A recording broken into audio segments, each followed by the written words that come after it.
Nous vous souhaitons la bienvenue à notre petit déjeuner pour les caisses de pension. Malheureusement, les règles sanitaires actuelles en vigueur ne nous permettent pas d'être ensemble, mais ce n'est que partie remise, je l'espère, pour notre prochain rendez-vous au mois d'octobre, où on pourra être tous ensemble pour partager ce moment. Nous vous proposons, comme veut la tradition, un moment de partage, un moment où on partage son expérience, un moment où on va également parler côté pratique. Vous l'avez sûrement constaté, les assurés sont de plus en plus sensibles à ce qui est développement durable et surtout du côté des caisses de pension, comment leur argent est placé. Et ils demandent aussi à leur conseil de fondation que ceci soit fait de manière avec des normes qui sont écologiques et sociales. Aujourd'hui, nous avons la chance de pouvoir partager ce moment avec Madame Castella, qui nous fera part de son savoir-faire dans le domaine des placements financiers et l'utilisation de critères ESG dans une politique de placement. Madame Laure Castella, aujourd'hui en charge de l'implémentation de la politique d'investissement au sein de notre division investissement. Elle a auparavant été gestionnaire de portefeuille d'actions étrangères, ce qui lui a permis, pendant une quinzaine d'années, ce qui lui a permis donc d'être dans le terrain et aujourd'hui lui permet d'être pragmatique lorsqu'elle met en place justement ces stratégies de placement avec différents critères dont ceux ESG. Elle est également titulaire d'un master en sciences, en finance de l'école HEC Lausanne. Avant de commencer notre séminaire, un petit côté pratique, vous avez en bas à droite là, la possibilité d'utiliser le chat, à utiliser sans modération. Allez-y seulement, posez vos questions, mettez vos commentaires, on reprendra tout ça à la fin de la présentation et c'est avec plaisir qu'on répondra donc à vos questions. Donc, je vous souhaite un bon webinaire et maintenant place à Madame Castella.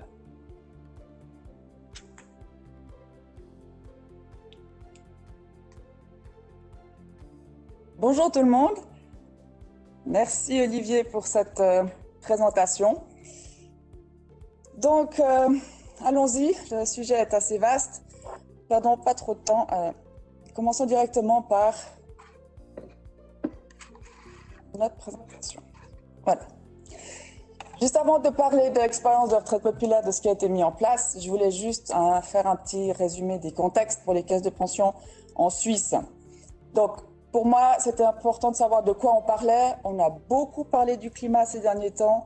Est-ce qu'on parle que du climat? Est-ce que c'est vraiment la chose la plus importante quand on parle d'investissement responsable? Quelles sont aujourd'hui les obligations légales? Y en a-t-il? Comment devons-nous y répondre? Et surtout, quels standards? Comment on peut implémenter aujourd'hui une politique d'investissement responsable en suivant un livre de cuisine, en ayant des reportings qui sont déjà prédéfinis, y en a-t-il oui ou non? Donc tout ça, ça nous permettra de vous donner l'expérience de retraite populaire, le cas pratique, comment nous avons fait pour mettre tout ça en place au sein de notre caisse retraite populaire et des autres caisses que nous gérons, bien évidemment. Premier point, la prise en compte des facteurs ESG. Donc, ce que je trouve est très important ici de parler, c'est que on connaît maintenant l'acronyme ESG, on sait qu'on parle d'environnement social et de bonne gouvernance, mais on a souvent en tête qu'on gère une notion de risque. Alors oui, bien sûr, les risques sont importants, mais il y a aussi énormément d'opportunités. Et dans ces opportunités, c'est quelque chose qui doit aussi être pris en compte lorsqu'on investit de manière responsable. C'est pas seulement faire attention, reculer, ne pas investir, mais c'est aussi pouvoir participer, faire bénéficier la société par des investissements qui sont faits des caisses de pension, de pouvoir évoluer vers un monde plus durable. Le cadre légal des caisses de pension, aujourd'hui, il n'y en a pas vraiment. Elles ont un devoir fiduciaire, on peut mettre beaucoup de choses derrière ce terme de devoir fiduciaire, mais on doit gérer les avoirs des assurés dans leur intérêt à très long terme. On ne peut pas vraiment dire qu'il y a d'obligation légale de prise en compte aux facteurs ESG, mais pourtant, il y a quand même de plus en plus de caisses, notamment la Caisse de pension de l'État de Vaud, qui intègrent ces notions-là dans leur statut, dans leur loi, quand ils les révisent. Par exemple, pour la Caisse de pension de l'État de Vaud, ils ont mis ça dans leur statut, précisé que le conseil d'administration définit dans un document sa stratégie en matière de développement durable et d'investissement responsable. Donc, c'est quand même un engagement un petit peu légal, je dirais, pour prendre en compte ces aspects-là. Et puis, les standards, malheureusement, ils n'existent pas. C'est un grand problème dans tout ce qui est de l'investissement responsable. C'est que chacun peut faire un peu comme il veut. On peut faire des reporting de la manière dont on veut. Donc, c'est très difficile de comparer les approches. C'est très difficile aussi pour quelqu'un qui doit s'y mettre, qui commence l'approche, de savoir ce qui fera le plus de sens ou pas. Il n'y a pas vraiment aujourd'hui de standards pour mettre ça en place. Donc nous, qu'est-ce que nous avons fait? Donc déjà, on s'est engagé vers une finance responsable et transparente. C'est quelque chose qui nous tient à cœur. On est un investisseur responsable, donc c'est quelque chose vraiment qu'on fait depuis longtemps et on veut le faire bien. On veut être des bons élèves, on ne veut pas forcément avoir la gommette tout le temps, mais quand on fait des études, on voit aussi que la dernière étude faite de WWF qui analysait les 20 plus grandes caisses de pension en Suisse, dont la CPEV, que nous gérons, a été classée dans les bonnes pratiques, donc avec une petite flèche qui monte, comme vous le voyez sur le graphe, ce qui veut dire qu'il y a quand même des choses qui ont été reconnues par, en l'occurrence ici, le WWF, comme quoi ce qu'on avait mis en place, c'était quelque chose de valable. Alliance Climatique est aussi une ONG qui fait des évaluations de caisses de pension, plutôt là sur un axe climatique, qui met des évaluations rouges si c'est pas bien ou vert si c'est très bien. Là aussi, on est plutôt dans le orange aujourd'hui avec une belle progression. Par exemple, juste pour en citer quelques-unes, mais c'est une manière pour nous aussi de montrer que ce qu'on fait est reconnu par nos pairs. Et puis là aussi, quelque chose de très important, c'est former et informer. La raison aussi pourquoi je suis là aujourd'hui, on a envie de partager nos connaissances, on a envie d'échanger avec nos pairs. La thématique évolue très rapidement. Je crois que tous les jours, je reçois quelque chose dans mon mail qui nous avertit d'une nouvelle approche, d'une idée, d'une étude. Donc, il y a beaucoup de matière. Il faut aussi après pouvoir un peu trier tout ça et puis regarder ce que les autres font, s'aider, ce qui, à mon avis, est très efficient. Donc, pour revenir à notre approche proprement parlée, donc nous avons créé en 2015 notre charte d'investissement responsable. Cette charte, elle découlait en fait un petit peu de la loi qui avait été mise en place pour la CPEV. C'est une charte qu'on a mise en place pour Retraite Populaire, mais également pour les autres caisses de pension que nous gérons. Elle définit la philosophie de Retraite Populaire en tant qu'investisseur responsable. Et ce qu'on entend ici, c'est surtout les 4 principes qui sont appliqués. Donc, on a un principe de respect du devoir fiduciaire. Donc là, c'est la performance et le prime. On veut quand même toujours garder ça en tête, au même titre que la gestion du risque et des coûts. La vision à long terme, en adéquation avec nos engagements. Donc, les investissements doivent aussi répondre à cette vision long terme. L'intégration à proprement parler des facteurs ESG et la transparence. La transparence à 2 niveaux. Vous verrez que c'est un terme qui est très important dans tout ce qui est l'approche responsable parce que la transparence est nécessaire au niveau des investissements, dans quoi on investit, savoir exactement ce qui est détenu par nos caisses dans les portefeuilles, et la transparence aussi après qu'on remonte, donc la transparence qu'on donne à nos assurés, à nos membres des caisses de pension, à la direction, pour pouvoir suivre aussi cette thématique. Le cadre d'action, donc nous, l'investissement responsable est appliqué à l'ensemble de nos actifs, tant les actifs mobiliers qu'immobiliers, et puis bien sûr les moyens à mettre en œuvre. Cette charte, elle est disponible si ça vous intéresse sur notre site internet, vous pouvez aller la voir sans autre. Une fois que la charte avait été mise en place, on l'a implémentée. En fait, les actions qu'on avait déjà mises en place dans l'investissement responsable étaient déjà là depuis de nombreuses années. Par exemple, on exerce le droit de vote activement en Suisse depuis déjà 1999. Donc ça fait très longtemps qu'on était déjà un acteur responsable. Par contre, on ne l'avait pas encore bien formalisé. Donc on l'a fait suite à cette charte, on a mis en place, on a synthétisé nos 4 axes d'action principaux qui sont ici définis dans un ordre de priorité et d'importance pour nous. Dans l'axe 1, par exemple, l'engagement actionnarial, je reviendrai après plus en détail sur ce qu'on y fait, mais pour nous, c'est cet axe-là qui aura le plus d'impact. C'est quand on veut vraiment être un investisseur responsable. L'axe 2, l'intégration ESG, c'est la prise en compte ici des facteurs ESG, c'est de pouvoir suivre tous nos placements sous cet angle-là, notamment. L'axe 3, l'inclusion, c'est l'impact investing, c'est d'avoir une intentionnalité, soit pour un problème environnemental, résoudre un souci environnemental ou social, et tout en ayant du rendement. Et l'axe 4, l'exclusion, qui est plus communément connu. Engagement actionnarial, donc deux formes. On a le dialogue avec les entreprises et puis l'exercice des droits de vote.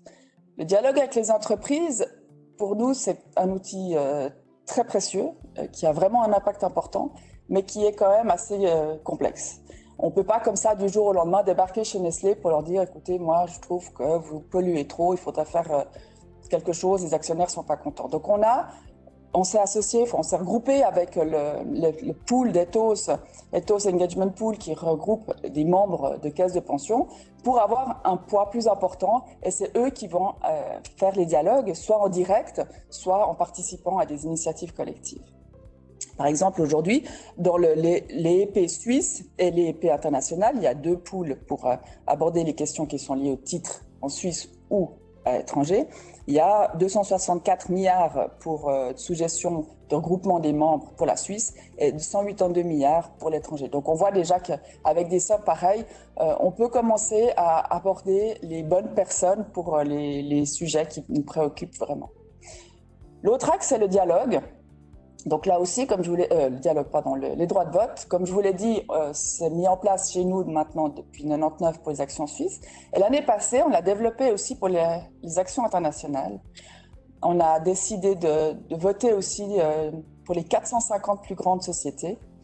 On se base aussi sur les recommandations de vote que nous fait Ethos. Et puis, c'est une manière aussi pour nous, si jamais le dialogue ne portait pas ses fruits, ou ça donne une continuité aussi à tout ce qui est fait du côté du dialogue.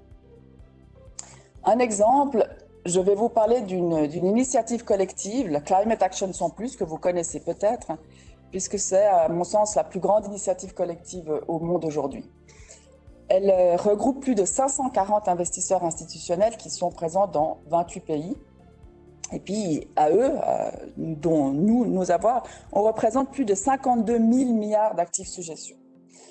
Donc, avec ce regroupement très, très important d'assureurs, l'objectif de cette convention collective, c'était de cibler les sociétés, les 100, en l'occurrence, on a 160, les 100 plus grandes sociétés, les 100 sociétés qui polluaient le plus, puisqu'à elles-mêmes, ces 160 sociétés représentent plus de 80% des gaz à effet de serre du total de la planète.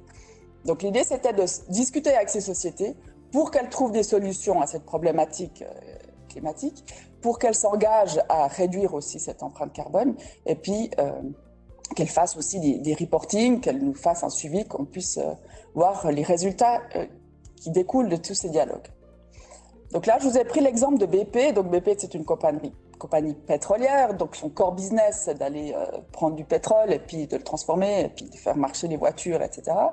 Donc on voit bien qu'a priori, ça va être plus ou moins compliqué. Mais en fait, grâce à cette pression notamment, et un petit peu tout ce qui se passe aussi ailleurs, bien sûr, c'est pas seulement cette initiative collective, mais ils sont engagés à prendre un objectif d'être zéro net émission d'ici 2050, donc de joindre les accords de Paris ou d'autres engagements de pays pour ne plus émettre d'émissions de gaz à effet de serre d'ici 2050. C'est un objectif à très long terme, on ne sera plus là pour vérifier. Donc, ce qui est aussi important, notamment quand on fait ces dialogues, c'est de définir des objectifs à plus court terme. Donc là, par exemple, en 2030, il y aura déjà une réduction de 40% de la production qui est prévue par cette société. Et en contrepartie, bien sûr, ils vont continuer à bosser dans tout ce qui est production d'énergie ou donner de l'énergie pour faire avancer nos voitures et autres. Donc là, ils vont investir massivement aussi dans les énergies renouvelables. Ils vont transformer un peu leur business. Ce qui nous a paru très important et ce qui est, je trouve, remarquable, c'est que pour une fois, il y a ici des bonus qui vont être liés à ces objectifs-là de réduction d'empreinte carbone. Ça veut dire que pour une fois, ce qui sort un petit peu du monde de la finance, c'est que c'est pas simplement un bénéfice, enfin un bonus qui est lié à un bénéfice à court terme ou sur des résultats financiers ou sur la progression d'un titre, de la valeur du titre, mais c'est aussi sur un engagement ferme de la société de changer son business et doit prendre ses cadres avec. Bien sûr, les cadres doivent être complètement acquis à ce changement de stratégie et du coup, leur bonus sera lié aussi à ces objectifs. Donc pour nous, c'est quand même un signe que c'est pas juste des belles paroles, c'est qu'il y a quand même des choses qui sont concrètes mises en place au niveau de la direction. Le deuxième axe, l'intégration ESG. Bon, bien sûr, quand on regarde nos placements, on a des critères financiers standards, la performance, le risque, le coût, et puis on intègre ces critères extra-financiers, environnementaux, sociaux et de bonne gouvernance. Quand on a mis tout ça en place, on avait déjà des investissements qui étaient faits et on a décidé de ne pas tout transformer notre approche d'investisseurs qui portait ses fruits, qui donnait des bons résultats. Donc, on a continué à sélectionner, parce que nous, on n'investit pas en direct, on sélectionne des gérants, on investit dans des fonds où on donne des mandats de gestion. Donc, on a discuté avec nos gérants qui étaient déjà en place, puis on leur a donné notre approche. On leur a dit, bah voilà, maintenant nous on est de plus en plus responsables, il faut qu'on mette des choses en place. Voilà, prenez compte de notre charte, on va vous suivre, on va vous challenger sur ces points-là. Pour les nouveaux gérants qu'on sélectionne, on leur demande dans la due diligence qu'ils nous décrivent précisément comment ils prennent en compte ces aspects-là. C'est pas aujourd'hui un aspect qui va être discriminant. Enfin, on va pas dire si vous prenez pas en compte ces aspects ou si vous faites pas comme on veut, on vous sélectionne pas. Par contre, si on a un autre gérant qui va faire la même chose dans un même univers, les mêmes coûts, qui prendra en compte ces aspects-là, bien sûr, on va le préférer. Mais ce qu'on veut surtout, c'est les faire évoluer, surtout il y a 4-5 ans, je dirais maintenant, c'est quand même de plus en plus connu, de plus en plus admis aussi par les asset managers. Mais ce qu'on voulait, c'était les faire évoluer en même temps que nous et qu'ils se rendent compte maintenant des besoins qu'avaient des gros investisseurs que nous sommes pour qu'ils changent un petit peu leur approche. Donc, en termes de sélection, information, ça c'est ce que je vous ai dit, c'est très important pour qu'ils comprennent bien notre approche. Et puis surtout, ce que nous, on a mis en place pour après mettre vraiment une couche supplémentaire de contrôle et puis surtout de comparaison, c'est cette fameuse évaluation qui est faite sous un angle ESG par un consultant externe qui est basé à Genève, qui est Concert, qui nous évalue tous nos titres dans nos portefeuilles avec une note ESG qui peut être après agrégée au niveau du fonds, qui peut être agrégée au niveau du compartiment et qui nous permet après d'avoir cette fameuse notation comparable entre les fonds et comparable aussi avec un indice, ou qui permet aussi de voir l'évolution de cette note à travers les années quand on détient un gérant pendant plusieurs années. C'est une réponse qu'on a amenée, nous, à tout ce qui était ce problème de standardisation et de comparaison donc, entre les gérants. Ça permet aussi d'éviter le greenwashing, parce que si le gérant il nous dit qu'il fait plein de choses, qu'il décrit un processus super joli en termes de marketing, et qu'après on fait une évaluation de son fonds et qu'on voit qu'il est limite C ou même pas très bon, bref, on va quand même pouvoir le challenger et lui dire « Attends, il y a quelque chose qu'on ne comprend pas, expliquez-nous ». Et tout est basé sur ce dialogue, de nouveau, maintenant entre nous et nos asset managers, dans le point 5, la discussion, l'adaptation, vérifier que ce qui est mis en place est dans la ligne de ce que nous, on a envie d'avoir dans nos portefeuilles. On a analysé, là j'ai encore les chiffres de 2019, on vient de recevoir 2020 qu'il faut encore qu'on les contrôle, mais on a analysé par exemple pour Retraite Populaire, la classe d'actifs actions et obligations, ça représente plus de 50% du portefeuille. On voit qu'il y a un bon degré d'analyse, il y a 97% des titres qui sont analysés, c'est-à-dire qu'on a quand même une bonne couverture de notre univers. Et puis, on a mis une note, donc enfin, pas nous, Concert a mis une note sur les actions globales. Là, ça concerne nos 3 portefeuilles d'actions. Une note globale qui est évaluée à B par rapport à l'indice de référence qui est un B-. Donc, on est légèrement mieux que notre indice de référence. Et pour les obligations, c'est pareil. Au global, ça nous donne une note de B, donc qui est une note satisfaisante. On voit que les aspects ESG sont pris en compte dans nos portefeuilles à ce stade. Le troisième axe, l'impact investing. Donc là, ça se fait aujourd'hui principalement dans nos classes d'actifs alternatives, qui sont l'infrastructure, les placements privés ou l'immobilier étranger. Comme je disais, c'est vraiment d'investir dans cette intentionnalité de faire quelque chose pour la problématique environnementale, l'énergie renouvelable ou du fuel vert, et puis en même temps d'avoir un rendement. Bien sûr, ce n'est pas de la philanthropie. Un exemple aujourd'hui dans notre portefeuille d'infrastructure Panthéon, c'est Invenergy, qui est une société américaine active dans le monde entier, qui offre des solutions d'énergie renouvelable. Aujourd'hui, elle a 176 projets dans le monde, qui permet quand même de donner de la consommation d'énergie de plus de 5 millions de ménages. Donc c'est une petite société pour nous dans notre portefeuille, mais qui a quand même un impact concret en termes d'empreinte carbone. Elle a aussi un autre objectif, c'est d'être leader dans le stockage avancé de l'énergie. On sait que c'est aujourd'hui un problème de pouvoir stocker cette énergie, notamment des panneaux photovoltaïques, de pouvoir la transférer. Donc c'est aussi quelque chose qu'on doit, grâce à nos investissements, qu'on peut aider à améliorer et à développer pour ces sociétés qui essayent un petit peu dans ces nouvelles technologies. Pour finir, le quatrième axe, l'exclusion. Donc, dans notre portefeuille, on exclut les titres qui ne respectent pas les lois et ordonnances suisses ou les conventions ratifiées pour tout ce qui est de l'armement. Donc, on parle ici des armes à sous-munitions, des armes antipersonnelles. Donc, elles sont complètement exclues des portefeuilles tant actions qu'obligations. On a aussi pris la décision d'exclure les entreprises qui sont actives dans le charbon, que ce soit dans l'extraction du charbon ou bien dans la création d'électricité sur la base du charbon. On a pris cette décision en 2019 parce que pour nous, il y avait ici un vrai risque que ces sociétés ne puissent pas faire face à cette transition de ce monde 100% dépendant du pétrole vers une économie plus décarbonée. Et il y avait aussi un impact trop important en termes de pollution, comme on le verra par la suite. Donc on a décidé d'exclure ces sociétés. Ça représente environ 67 titres. C'est un petit pourcentage de nos actions, mais ça a un impact énorme en termes d'intensité carbone. Récemment, fin de l'année passée, on a fait un petit focus sur le E de l'ESG, en mettant en place notre stratégie climatique. On a vu qu'il y avait beaucoup d'attentes au niveau de ces aspects climatiques, même si ce n'est pas le seul à prendre en compte.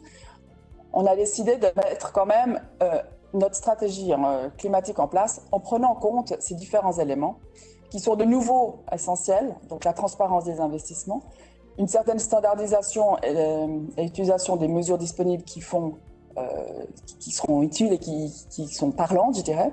Le respect des accords de Paris, donc de nouveau cette neutralité en 2050 idéalement. Et puis, bien sûr, il y a aussi une gestion des risques. Ces sociétés qui n'arriveront pas aujourd'hui à faire part à cette transition de cette économie risquent aussi d'avoir des mauvais rendements en termes de performance financière. Donc, nous avons notre stratégie climatique qui définit deux objectifs. Donc, un objectif de réduire l'impact carbone des investissements, et puis un autre qui est plutôt de saisir les opportunités liées aux enjeux climatiques en investissant dans les sociétés de demain. La stratégie climatique est également disponible sur notre site internet. Vous pouvez la télécharger sans autre.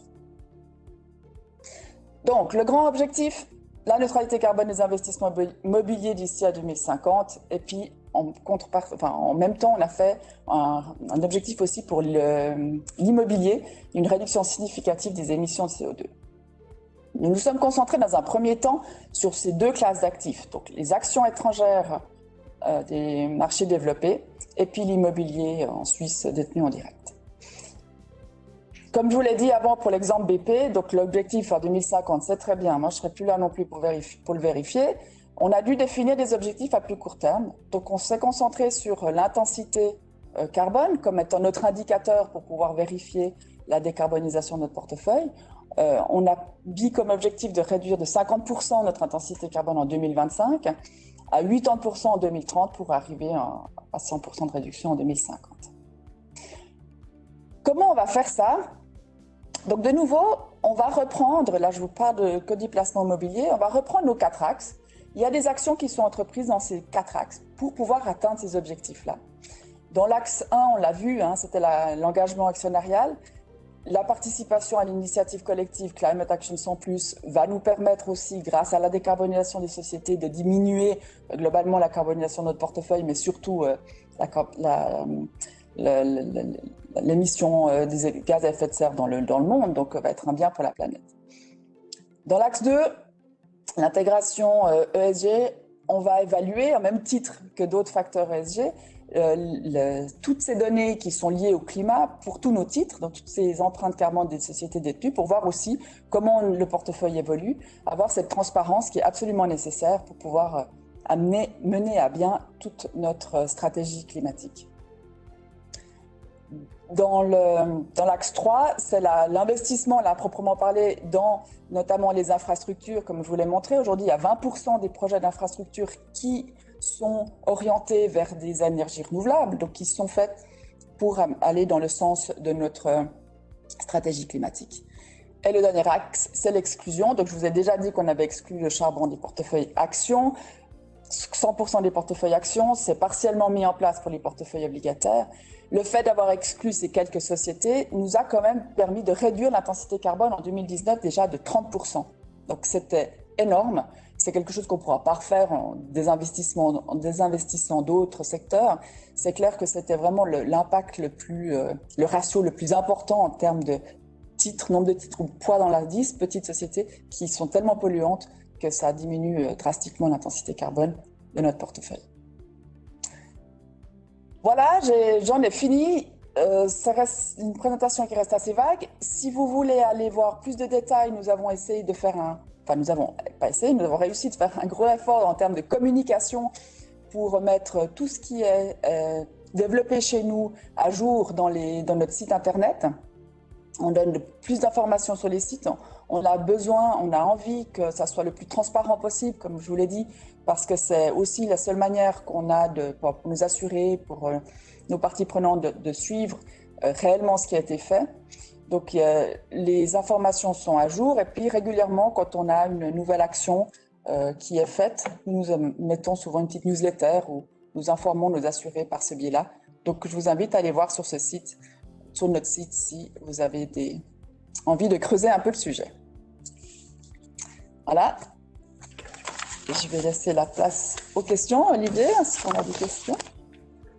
Alors, une question qui m'a été posée par plusieurs employés est le coût de l'ESG, que ce soit le coût de la mise en place initiale, le coût du reporting additionnel, le manque à gagner au choix limité d'investissement.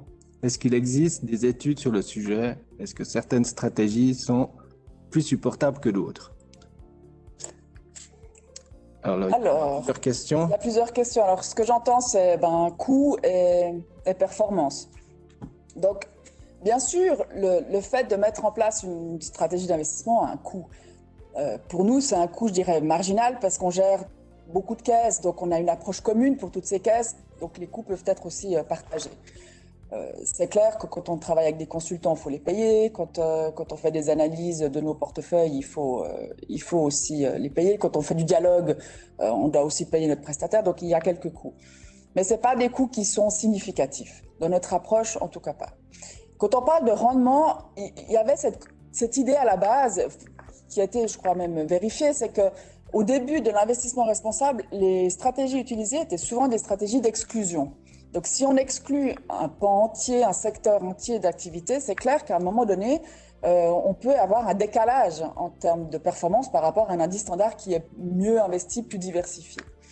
Aujourd'hui, comme je vous l'ai montré, j'espère que c'était assez clair, nous, on a mis 4 axes qui sont très différents et qui ne sont pas du tout concentrés sur l'exclusion. Au contraire, on investit, on dialogue, et ça, il n'y a aucune raison qu'à terme, ça péjore une performance. Au contraire, nous, on pense peut-être, ce qui n'est pas encore vérifié, mais on pense plutôt que tout ce qui est fait, le fait d'investir de manière responsable, pour moi, c'est une manière d'investir de bon sens, parce qu'on prend des critères qui sont des critères financiers, mais surtout des critères aussi qui sont pas financiers, mais qui ont autant de valeur, parce qu'on parle des gens, on parle de l'environnement, on parle de tout ce qui entoure la société, tous les défis auxquels elle doit faire face. Donc le fait de sélectionner ces sociétés qui sont capables de prendre en compte ces défis, à mon avis, un jour ou l'autre, elles s'en sortiront mieux, ou en tout cas, elles vont durer plus longtemps.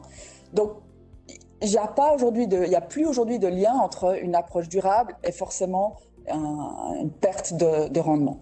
Je crois que c'est clair aussi pour nos caisses qu'ils n'accepteraient pas ça. C'est pas une option en fait. Quand vous évaluez des sociétés actives dans un secteur comme le charbon, à partir de quel seuil est-ce que vous excluez les sociétés qui ont une activité marginale dans un tel secteur? Alors pour le charbon, on a deux seuils. On a 5% du chiffre d'affaires pour ce qui est lié à l'extraction du charbon et 30% du chiffre d'affaires pour tout ce qui est génération d'électricité sur la base du charbon. Cette liste d'exclusion qui est aussi disponible sur notre site internet, si ça vous intéresse, elle est produite 2 fois par année par notre consultant Concert, donc elle est mise à jour semestriellement. Et puis elle se base sur ces critères-là et en plus Concert regarde, c'est pas toujours évident d'évaluer une société, de bien connaître ses chiffres d'affaires, ça peut évoluer, il y en a qui font quand même un petit peu des sociétés qui contournent un petit peu la problématique en disant oui on a un peu de charbon mais d'un côté on fait beaucoup d'éolien, enfin bref. Donc il y a aussi tout un contrôle après qui est fait par Concert pour aussi mettre les sociétés sur cette liste qui sont aussi exclues d'autres gros investisseurs internationaux ou bien qui sont aussi sur des watchlists d'ONG ou des choses comme ça. Donc c'est cette mix des deux approches qui nous permet d'avoir notre liste aujourd'hui avec les seuils que je vous ai donnés de 5% extraction et 30% génération d'électricité. Une autre question qui est assez proche, que pensez-vous des listes d'exclusion de l'ASIR? Alors justement, les listes d'exclusion de l'ASIR, elles ont des seuils d'exclusion qui doivent ressembler aux nôtres parce que c'est assez proche, donc ça doit aussi être du 5% et 30%. Par contre, il y a un petit peu moins de titres sur leur liste que nous. Je pense que c'est l'effet justement d'aller regarder un petit peu ce que font d'autres gros investisseurs pour sélectionner ces titres. C'est un travail qui est assez complexe d'identifier les sociétés qui doivent être exclues. C'est pour ça qu'on le fait aussi tous les 6 mois. On leur donne la possibilité, si les choses changent, de pouvoir les remettre sur la liste des titres investis. Après, il n'y a pas de nouveau là non plus. Il n'y a pas une liste, boum, écrite dans le marbre pour le monde entier qui définit que c'est ces sociétés-là. Il faut avoir un peu de feeling, il faut être à l'aise avec les critères qu'on utilise. Et typiquement avec l'ASIR, on a pratiquement la même approche. Nous, on a 4-5 titres de plus sur notre liste que la liste de l'ASIR, mais c'est des listes qui se valent en tout cas. Avez-vous l'intention de sortir un reporting selon les standards TCFD? Non, alors pas forcément selon les standards TCFD. La question du reporting est le prochain gros sujet qui va m'occuper. C'est clair que c'est vite compliqué. Quand on parle de ce sujet complexe, on a des tonnes d'indicateurs, des tonnes de choses qu'on pourrait raconter. On pourrait parler de toutes les initiatives collectives, de tous les résultats des sociétés. On pourrait donner les chiffres des droits de vote, des assemblées générales, ce qui est sorti pour, contre. On pourrait parler après de l'impact, si on arrive à le calculer, des sociétés qui disent de faire de l'impact. Enfin, bref. Donc aujourd'hui, le challenge qu'on a, c'est de montrer quand même que les choses sont faites de manière sérieuse, de nous voir aussi des évolutions. Donc dans ce sens-là, le reporting est super intéressant, mais on ne doit pas non plus se perdre et se noyer en mettant trop d'informations. Donc les standards TCFD, à mon avis, sont peut-être un petit peu trop... Il faudrait que je creuse encore un petit peu la question, mais il me semble qu'ils sont peut-être un petit peu trop spécifiques parce qu'il n'y a pas que le climat, il y a d'autres choses qui doivent être prises en compte. Donc on va encore regarder comment on pourra pouvoir communiquer, mais c'est un sujet qui est délicat. Il y a des attentes aussi au niveau européen maintenant, avec la nouvelle loi pour justement tout ce qui est des publications des sociétés par rapport au reporting. C'est très complexe. On voit que... Moi, j'ai toujours envie quand même de garder une approche un peu pragmatique. Du bon sens, que ça parle. Si on fait un reporting de 200 pages, franchement, il n'y a personne qui va le lire. Je ne sais pas encore quelle est la bonne solution, mais... on y travaille. Est-il nécessaire de faire une charte? N'est-ce pas des fois trop contraignant? Alors nous, notre charte, on l'a créée il y a 5-6 ans maintenant. Ça a été un exercice très utile parce que d'une part, on travaille avec différentes caisses de pension, donc ça nous a permis de fédérer toutes ces caisses de pension sur cette thématique qui était un petit peu quand même émotionnelle, je dirais, et puis où chacun pouvait y mettre un petit peu de ce qu'il voulait, son parcours et ses envies. Donc la charte a permis quand même de clarifier un petit peu les choses et puis surtout de se mettre d'accord sur le plus petit dénominateur commun de ce qui était important pour nous en tant que grande caisse de pension. Donc, une fois que la charte est faite, même si c'est effectivement un petit peu contraignant, après, c'était beaucoup plus facile de la dérouler et puis d'implémenter nos axes. Il n'y a plus de discussion. Les choses étaient quand même admises. Donc, je trouve que dans notre exercice, en tout cas, c'est quelque chose qui était tout à fait valable et qui m'a beaucoup aidé après pour l'implémentation, en tout cas. Alors, une question pratique là, comment peut-on expliquer cette approche complexe de manière simple à nos assurés? C'est vrai que c'est complexe. Moi, ce que j'ai envie de dire, c'est que l'investissement responsable, si on prend l'ESG, donc cet acronyme environnemental, social et gouvernance, c'est une gestion du bon sens.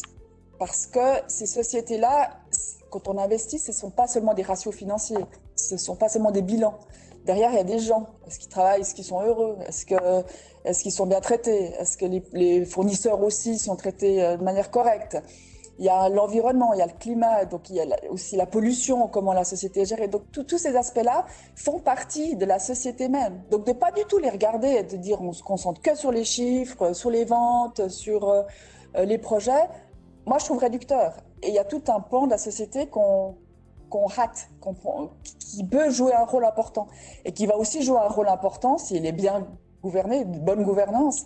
S'il y a de la rigueur, si la société aussi peut faire face, est bien dirigée, elle va pouvoir faire face aux défis de demain qui arrivent de tous les côtés. Aujourd'hui, c'est le climat, demain, ce sera peut-être le sucre. On voit qu'il y a quand même des défis qui viennent tout le temps. Et elle pourra être plus pérenne aussi, elle pourra s'organiser pour durer sur du long terme. Donc c'est vraiment prendre en compte les facteurs ESG, c'est une gestion du bon sens pour minimiser les risques et saisir les opportunités. Nous avons encore une question. Selon Pacta, aucune caisse de pension est alignée avec les accords de Paris. Savez-vous la température de vos placements? Alors, Pacta nous a pris beaucoup de temps aussi cette année. Ils nous ont pas donné, contrairement peut-être à la première analyse, ils nous ont pas donné une température de nos investissements comme c'était fait la première année. Mais il y a beaucoup d'autres indicateurs qui sont pas toujours faciles non plus à comprendre et puis à intégrer si on veut vraiment donner la transparence au niveau de l'analyse Pacta. Donc Pacta nous montre qu'effectivement aujourd'hui on n'est pas encore totalement serein par rapport au climat parce que on a encore dans nos portefeuilles de l'énergie fossile, on n'a pas complètement exclu ces secteurs, on a un tout petit peu de charbon mais plutôt dans les obligations parce que dans les actions vous avez vu qu'on les avait exclus. Donc on est en train de regarder comment on peut analyser ce reporting pour pouvoir sortir les éléments clés qui pourront être pertinents. Pour nous, Pacta, c'est un outil qu'on a utilisé notamment quand on a décidé d'exclure le charbon pour voir l'impact, le fait d'exclure un secteur, voir l'impact que ça aurait sur notre parcours, notre intensité carbone et tout ça. Et on s'est rendu compte que l'impact était énorme et que c'était vraiment quelque chose qui valait la peine d'être fait. Donc c'est plutôt un outil de travail pour nous, un outil d'indicateur comme un autre pour savoir si on est dans la bonne direction, mais on ne peut pas l'utiliser tel quel en disant c'est pas un rapport Pacta comme l'Alliance climatique fait un rapport avec une note ou le VVF. C'est quand même quelque chose qui est assez complexe à interpréter et qu'on peut malheureusement pas juste dire comme ça, oui, on est 4% au-dessus ou dans les lignes, dans les clous. Mais aujourd'hui, c'est clair qu'avec notre portefeuille très diversifié en termes de climat, on n'est pas encore totalement aligné aux accords de Paris. Mais on va dans ce sens-là, on y travaille avec notre stratégie climatique notamment. Merci beaucoup, Laure, pour cette superbe présentation. J'espère que vous avez eu beaucoup de plaisir à la suivre. Nous vous donnons rendez-vous à nos prochains rendez-vous. Au mois de juin, on aura un webinaire qui sera fait cette fois sur l'axe des outils. Quels sont les outils que l'on peut utiliser pour diriger sa caisse de pension? Et puis on refera un petit déjeuner au mois d'octobre. Et là, j'espère que ce sera en présentiel, qu'on sera tous ensemble. Donc merci beaucoup à vous tous pour votre participation et merci alors pour cette présentation. Avec plaisir. Excellente journée. Au revoir. Bonne journée, au revoir.